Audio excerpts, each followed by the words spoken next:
Como decíamos al comienzo, hablando del 9 de julio, ¿no? Lo que uno aprendió de chico cuando habla del 9 de julio, se habla del grupo de representantes de las Provincias Unidas que se reunieron en Congreso General Constituyente en la ciudad de San Martín de Tucumán y firmaron el acta de declaración de la independencia, ¿no? Es decir, este acta que fue la base fundacional de nuestro país.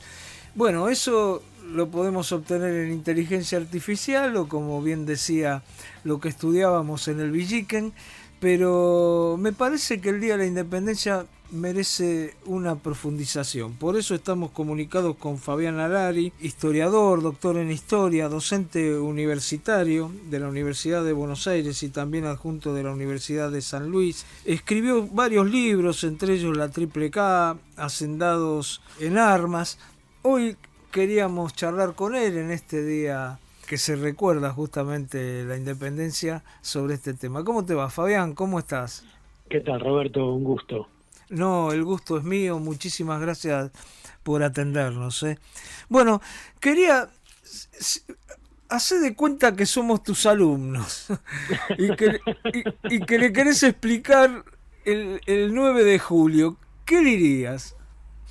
Bueno, mira, es interesante lo que vos hablabas sobre el relato que tal vez tu generación y la mía vivieron, que es, digamos, el relato más acartonado, el relato más clásico, que tal vez no sea el relato que empezaron a recibir los chicos a partir de los 90, de los 2000 y sobre todo a partir del 2003, ¿no? Es decir, el público que tiene 40 o más años, 45 más, donde estamos nosotros, sí efectivamente recibió un legado muy acartonado, donde bueno, aparece, digamos, la Argentina ahí, eso es el inicio de la Argentina, y entonces la gente que digamos empezó a ir a la primaria o a la secundaria bajo el kirchnerismo, recibió, digamos, la historia posmoderna, una historia que se hizo en los 90 y a partir del kirchnerismo se popularizó y se transformó en historia oficial, que es la historia de Samba, digamos, ¿no? Que aparece en Canal Encuentro,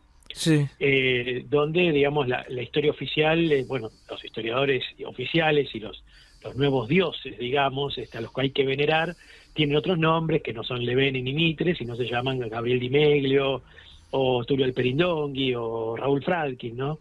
Es decir, uno, digo, para entrar en paralelo con por ahí otras emisoras que traen historiadores, o como Felipe Piña, por ejemplo, y esta gente, digamos, tiene ese nuevo, bueno, ya ese relato debe tener unos 20 años, Sí, pero es un relato que ya se instauró como relato oficial, ¿no? claro. Y es el relato, digamos, más populista, la idea de que, digamos, si bien no hubo una transformación sustancial, es la idea de, un poco lo que aparece también en política, de buscar las minorías, ¿no? O buscar los elementos en los márgenes. Entonces, la cuestión es, bueno, entonces a partir de 1810 hay como participación popular, aparecen los negros, aparecen las mujeres, ¿no? Es decir, un poco esta política que aparece, digamos, a partir del 2010 sobre todo, digamos, extrapolada para atrás. Y yo creo que hay cosas que hay que dejar bien en claro. Y es cierto que esto no es la Argentina, es decir, en 1816 no es la independencia argentina. Como bien Ujú, vos explicaste, es la independencia de lo que se llama Provincias Unidas de- de Sudamérica, claro. ¿no? Que después le van cambiando el nombre, pero no importa. El del Río de la Por, Plata, ¿no? También.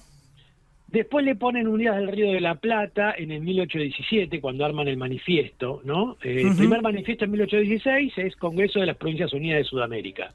Un ujú, año después es manifiesto, es Unidas del Río de la Plata. Al ujú, margen de eso, digo, no es la Argentina por varias razones. La primera porque, digamos, para dar un ejemplo, quien redacta el acta que firman todos, el primer acta de declaración de independencia, es Mariano Serrano, que es ujú, diputado por Charcas, y que va a ser quien en 1825 redacte la independencia de Bolivia, ¿no? Es ujú. decir, el territorio es muy diferente, hay muchas provincias que no formaban parte del territorio, por ejemplo, empecemos en la Patagonia, Neuquén, Chaco, Formosa, que eran territorio indígena, Y, digamos, provincias que sí participaban, como por ejemplo la del Alto Perú, hoy Bolivia. Pero también hay que tener en cuenta, y esto es muy importante, que Mm, digamos, ese Congreso de Tucumán retrospectivamente es considerado como el inicio de algo que luego se va a llamar Argentina, porque también recordemos que en ese momento ese territorio estaba en guerra civil. Estaban las provincias artiguistas y las provincias directoriales o lideradas por Buenos Aires. ujú, Y el Congreso de Tucumán se hace sin las provincias artiguistas, o sea, se hace sin Entre Ríos, sin Santa Fe, sin Corrientes, sin las Misiones y sin la Banda Oriental, que era parte, digamos, de las Provincias Unidas. Y ujú, Córdoba, yo diría la mitad de Córdoba, porque Córdoba manda un diputado, pero en realidad, digamos, el gobernador Díaz estaba entre los artiguistas y Buenos Aires, y en realidad estaba más con los artiguistas. ujú, Entonces, hay que tener en cuenta eso, es decir, ese congreso se hace no solamente no es la Argentina, sino ni siquiera es las provincias que lideraron la revolución. Eh, es más, se hace ese congreso justamente para tratar de, digamos, fortalecerse frente al artiguismo. Y además, como bien vos decías, es un congreso constituyente que fue el que redactó la Constitución de 1819, que fue rechazada por todas las provincias y que generó la crisis de 1820. ujú, Entonces, cuando uno se pone a mirar todo el panorama, es muy diferente de lo que uno pensaba.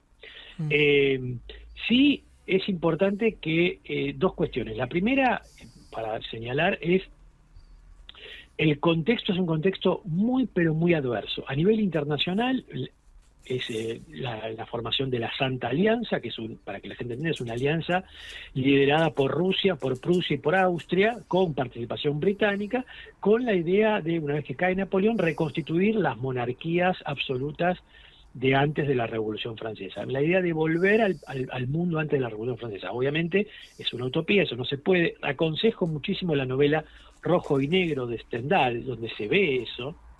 sí, Eh, pero, digamos, es un mundo donde está en contra de las revoluciones. Si nos vamos a América o al continente, todas las revoluciones de independencia fracasaron. México ujú, fracasó, Hidalgo y Moreno fueron fusilados. La revolución en Caracas es derrotada, sobre todo por el contingente que manda España con Morillo a la cabeza, ¿no? Es reconquistado Chile a partir de la batalla de Rancagua. Lo único que queda de revolucionario es la revolución con foco en Buenos Aires y en parte en Montevideo. Esa zona es la única que queda en todo el continente y la única zona que reivindica la revolución, yo te diría casi en todo el mundo. ujú, Es un texto muy adverso, como te digo, muy adverso localmente porque es en medio de una guerra civil y además adverso, por decirlo así, municipalmente, porque Buenos Aires está dividido. Recordemos que mm, cuando aparece el Congreso en Buenos Aires, tiran abajo, bueno, ya venían tirando abajo diversos directores supremos desde Alvear en adelante, pero, digamos, cae Díaz Vélez, asume, cae Álvarez Tomás, asume González Balcarce, mm, y se arma una especie de, por decirlo así, enfrentamiento civil en Buenos Aires entre los partidarios de González Balcarce, que eran más artiguistas, y era el director, frente a Juan Ramón Balcarce, que era el hermano que viene con el ejército de la campaña para apoyar al director y sobre todo para apoyar al Congreso de Tucumán, porque González Balcarce no quería que Buenos Aires participe del Congreso de Tucumán. O sea, pensemos en todo eso escenario completamente adverso por donde se lo mire, y ujú, en ese contexto donde San Martín decide armar un congreso, ¿no? Como ujú, para contraatacar, y además porque él necesitaba una declaración de independencia para conseguir apoyos comerciales y además como bandera para la guerra que él iba a emprender, no solamente en el territorio de Cuyo, sino en Chile y luego en el Perú. ujú, Él quería esa bandera, quería la bandera de la independencia para salir a hacer la guerra más desembosada, ¿no? Y ujú, dejar de mentir con esto de, bueno, en realidad queremos a Fernando VII, ¿no? Porque además Fernando VII, cuando se le declara la fidelidad en 1810, Fernando VII está preso y no se sabe si no está muerto. ujú, La gente tiene que pensar que de pronto no existía ni internet, ni las noticias, ni los satélites. Se sabía que estaba preso en Bayona, pero no se sabía, es más, en Francia, perdón, y no se sabía realmente dónde estaba y si estaba vivo o ujú. no. Entonces, jurar fidelidad a Fernando VII es... Ahora, Fernando Es VII había decir, vuelto. es decir que Sí, esa debilidad que había en ese momento de España, que muchos historiadores dicen no era tan así.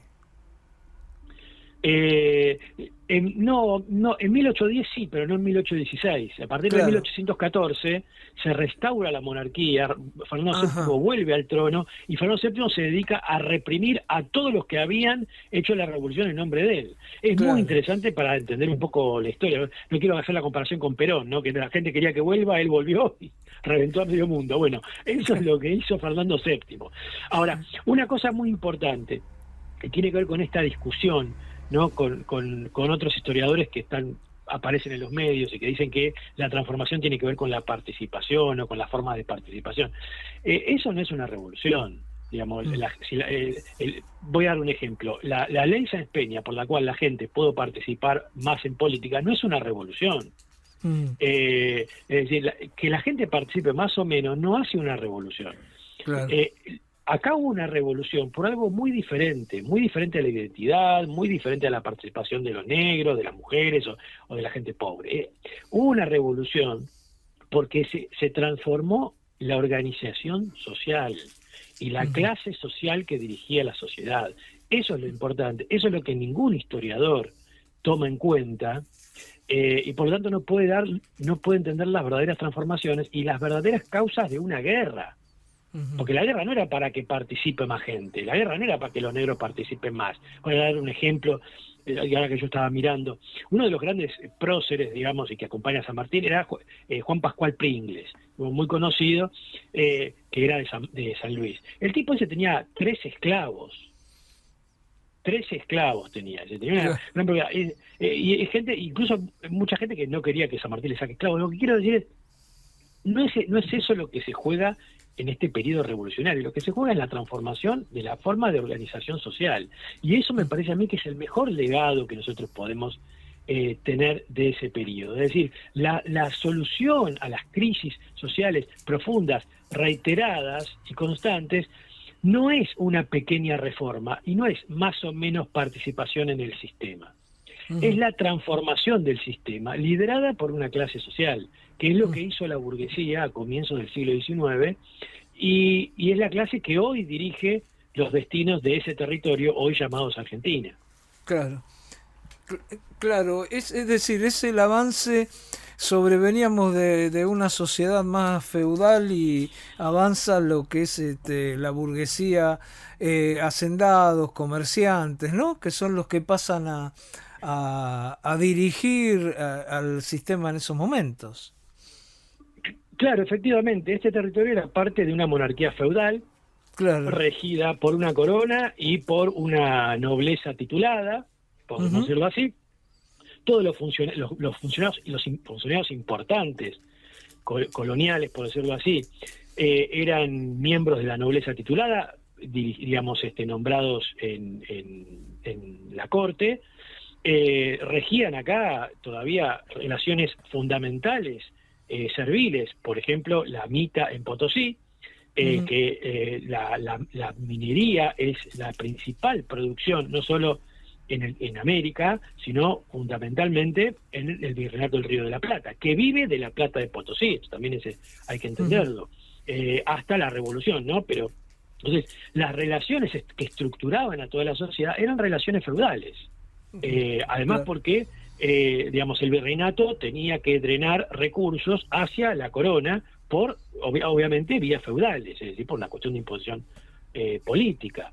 Ujú, Entonces, esa sociedad dominada por la nobleza y esa sociedad feudal es la sociedad que entra en crisis, no porque Napoleón invade España, sino entra en crisis, y es esa sociedad la que, digamos, decide, una parte de la sociedad, que es la burguesía, decide una transformación social que implica la violencia. En 1816 estamos en plena guerra a nivel continental, de hecho es el inicio de las campañas de San Martín a nivel continental, y el rearme de Bolívar en el norte, y esa revolución necesita un programa, necesita una declaración, necesita ir a los pueblos a decir, acá esta revolución va a fondo y no hay vuelta atrás.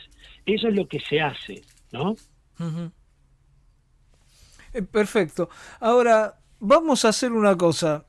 Tuvimos una descripción, a mi juicio, magistral sobre sobre el 9 de julio, que sería bueno que esto lo pudieran escuchar y que se enseñara así en el primario, en el secundario, ¿no? Más que nada porque sé que en la universidad hay profesores como vos que lo pueden enseñar. Pero te voy a traer acá para que hablemos un poquitito cómo nos encuentra hoy el 9 de julio a grandes rasgos. Vos decís en el presente. En el presente, sí.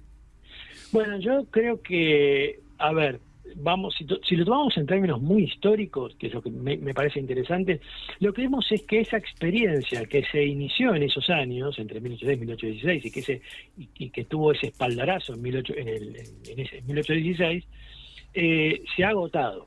Sí. La experiencia de la Argentina como país capitalista se ha agotado. La hegemonía, la dirección de esta sociedad por parte de la burguesía, creo que se ha agotado. Y cuando algo se agota y no se reemplaza, se va pudriendo. Y entonces los síntomas de esa pudredumbre van saliendo y se transforman en pobreza, miseria, falta de educación, falta de salud, falta de vivienda, todo lo que nosotros estamos viendo. Milei es parte de ese proceso de descomposición. ¿No? Es decir, no es un elemento que va a tratar de recomponer al país, sino es simplemente las formas en las cuales va encontrando la política de adaptar la sociedad a esa decadencia. ¿No? Entonces, cuando dice, bueno, Milei no invierte en educación, no invierte en... Bueno, es la forma que tiene el capitalismo argentino de que la sociedad se adapte a su decadencia. Cuando Milei dice no hay plata, lo que está diciendo es, efectivamente, un país agrario como la Argentina no puede sostener toda la estructura que tiene que sostener. Y en lugar de decir, bueno, entonces dejemos de ser un país agrario y seamos un país industrial, es bueno, no, esto es lo que nos toca, esto es lo que somos. Y entonces no es que la producción tiene que adaptarse a las necesidades de la sociedad, sino que la sociedad tiene que adaptarse a lo restringido de la producción, en sentido del cual lo que quiere hacer la burguesía o lo que puede hacer este empresariado. Entonces, la Argentina se crea en el siglo XIX como un país agrario. Que un país desierto, porque cuando uno piensa en los intelectuales del siglo XIX están pensando siempre en el desierto, es un país con muy poca población, bueno, puede ser sostenido en principio por una producción agraria que está en ascenso, en un mundo que está requiriendo cereales cada vez más, en mayor medida. Pero en la medida en la cual esa sociedad se expande, esa estructura se expande y en el cual los cereales ya no ocupan el centro del mercado mundial, porque digamos una cosa es a mediados del siglo XIX y otra cosa es ahora donde tenemos mercados ya pasaron los autos, pasaron la industria aeroespacial, pasó el internet, pasó un montón de cosas, lo cual los cereales se van arrinconando en términos del mercado. No te puede sostener toda esta población. Entonces, yo podría hablar pestes de Milei, pero me parece que el problema es más allá. Milei es uno, y si no viene Milei vendrá otro, porque antes de Milei no estábamos mejor. Entonces, Milei lo que hace es ir acompañando, tal vez profundizando un poco más, pero una tendencia que viene describiendo la Argentina. Y no hay forma de revertirla, otra vez, si no se hace en términos formales lo que se hizo a comienzos del siglo XIX. Es decir, hay que cambiar la estructura de la Argentina. Y cambiar la estructura de la Argentina no la puede cambiar quien viene sosteniendo esta que no está funcionando. Es decir, como en cualquier equipo, digamos, un equipo que no funciona se cambia al técnico. Claro. O al presidente del club, ¿no? Bueno, en esa situación estamos. Claro, es decir, seguimos dependiendo uno cuando ve en estos días lo que pasa, el dólar, que liquidan o que no liquidan las divisas, que se colocan o no se colocan retenciones. Cuando uno ve todo eso, ve que siempre se está dependiendo de esto que decías vos, el modelo agroexportador, ¿no? Porque evidentemente no hay otra forma de que ingresen divisas, por ejemplo. Hay otra forma, pero no lo puede hacer esta clase que no social. lo pueden hacer, el empresariado, claro.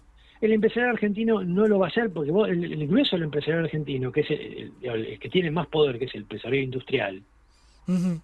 ese empresariado vive de la ineficiencia Claro. y no tiene ni el capital ni el interés para pensar en una inversión a largo plazo. Ujú. Eso solo lo puede hacer el Estado. Ujú. Por eso, digamos, la única opción para que la Argentina se desarrolle, que es la discusión que anda por todos lados. No quiero hacer chivo de otros programas, otras plataformas, pero Sí. hace poco Eduardo Zayat, no sé si se llama Eduardo Zayat, que es un Sí. economista muy importante del Sí. ámbito kirchnerista, abrió Sí. una especie de debate que tiene que ver con esto, con que la Argentina no se desarrolla. Ujú. ¿Cómo sepa que la Argentina se desarrolle? ¿No? Entonces él va entrevistando a diferentes gente, pero creo que es algo que anda rondando por ahí, si uno mira el libro de Culfa, si uno mira anda rondando esta idea de la Argentina no se desarrolla. Claro. No es nuevo, porque son discusiones que ya vienen de los 60. Sí, las pero teorías me parece desarrollistas de Frondizi, claro, etcétera, etcétera. pero yo creo que se ha renovado porque hace, digamos, desde el año 2000, casi de los años 90 que no se trabajan estos temas en la Argentina. Yo creo que ahora aparece esta idea. La cuestión es, la preocupación está muy bien, la inquietud está muy bien y creo que va siendo compartida. El problema es, cómo la economía privada, el mercado, los capitales privados pueden hacer esto. Uno. Dos, ¿quién es el sujeto que va a encarar esa transformación? Y ahí está la discusión. Ujú. Ujú. Claro, acá también pesa un poco eso de que el reparto internacional del trabajo que se hablaba en los años 60, ¿no? Brasil industrial, Argentina agrícola ganadero, eso sigue pesando, ¿no? Es decir, sobre la mirada que tenía en ese momento el imperialismo, ¿no? Yo creo que esa es una mirada muy, voy a decir, panglosiana, para que la gente vea, muy providencial. Que hay algo que llama, hay un dios que se llama la División Internacional del Trabajo que le dice a cada país lo que tiene que hacer. Sí. Y pensar la historia de esa forma no es ver la dinámica interna de cada país. Claro, Porque con la idea de la División Internacional del Trabajo, entonces China de dónde salió. claro. Y Claro, Estados Unidos de dónde salió. Porque Claro. Estados Unidos antes no era una potencia primera. ¿Y de dónde salieron las potencias asiáticas y Corea del Sur? Es decir, no es esta idea de que hay un Dios que ordena a todos y a cada uno le dice qué hacer. Claro, que no hay un todo es determinismo armónico. histórico, ¿no? Que, No, pero efectivamente, es decir, si Claro. vos, el capitalismo es un sistema de competencia ujú, y el tema de costos. Obviamente, si vos haces digamos, si la clase obrera llegara al poder de la Argentina, es evidente que no va a poder cambiar todo el sistema mundial. claro. Y es claro que la Argentina va a tener que, digamos, por decirlo así, competir. Pero puede hacerlo si lo hace, digamos, el Estado puede hacerlo, porque el Estado al concentrar la producción y pensar no una lógica particular, sino una lógica general, puede generar esa productividad. Doy un ejemplo. Ningún empresario va a invertir en infraestructura, porque porque no le va a dar ganancia. La infraestructura no te da ganancia, salvo que cobres peajes o cobres tarifas, digamos, elevadísimas, que justamente te sacan por un lado lo que te dan por otro. Claro. Ahora, el Estado sí puede hacerlo. ¿Por qué? Porque efectivamente eso da pérdida, pero si vos tenés empresas que producen con esa infraestructura, en el global te da ganancia. Claro. ¿Se entiende? Cuando tenés una gran empresa estatal que tiene diversificada diversificada y encadenada la producción, a la larga eso te da ganancia y además te permite ser mucho más competitivo. Ujú. Por eso digo, eso es imposible, por eso digo, la discusión con todas estas inquietudes que aparecen en los economistas, me parece a mí, no se puede resolver por la vía de apelar al empresariado. Y Ajá. como cuando se apela al empresariado, terminamos en todas esas discusiones si tenemos el dólar bajo, el dólar barato, el dólar alto, las retenciones, y son todas, es toda una especie de, digamos, de tratar de hacer magia para ver cómo hacemos durar algo que en realidad estructuralmente no dura. Como vos decís, es un país agrario y depende de los dólares que trae el agro. No está mal, digamos, a ver, todo país depende de las divisas, ¿sí? Eso le pasa a todo el mundo. Ahora, cuando vos sos un país agrario, tenés lo que se llama estrangulamiento de divisas.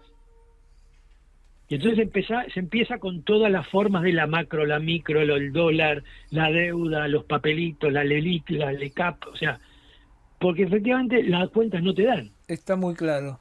Fabián, yo te agradezco muchísimo por esta comunicación y realmente un gran aporte. Primero para recordar un poco de dónde venimos, de estas transformaciones que vos hablabas que tienen que ver con el principio del siglo XIX y después por lo que pasa actualmente, que de alguna forma es herencia de todo lo que vemos, lo que vivimos y que evidentemente se necesitan determinadas transformaciones. El tema que creo que yo no lo voy a ver es... Esperemos verlo. Vos sí, yo creo que vos sí. Yo un problema biológico me parece. Te mando un abrazo grande, Fabián. Un gran abrazo, Roberto. Bueno, muchas gracias.